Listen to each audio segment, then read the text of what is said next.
فصح کی ضیافت کی ترتیب کو عبرانی زبان میں سیدر کہتے ہیں۔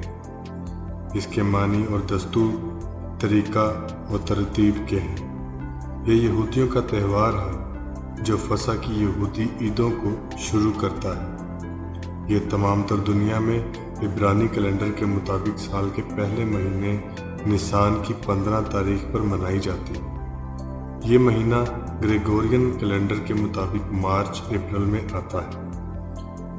فصح اسرائیل کے ملک میں 7 دن اور دیگر ممالک میں 8 دن تک جاری رہتی ہے، مگر کچھ اصلاح پسند یہودی دنیا بھر میں ہر ملک میں اسے 7 دن ہی مناتے ہیں۔ جو ممالک 8 دن فصح مناتے ہیں وہ فصح کی ضیافت کو 2 دن تک مناتے ہیں۔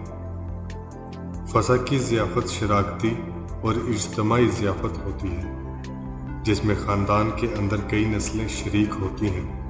اس کے دوران مصر میں بنی اسرائیل کی غلامی سے آزادی کے واقعے کی کہانی اور تذکرہ بیان کیا جاتا ہے۔ یہ واقعہ خروج کی کتاب میں موجود ہے۔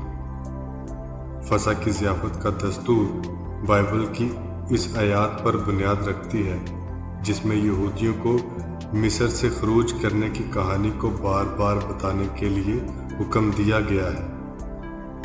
اس دن اپنے بیٹے کو بتانا اور کہنا کہ یہ اس کام کی یادگار ہے جو خداوند نے میرے لیے اس وقت کیا جب میں ملک مصر سے نکلا۔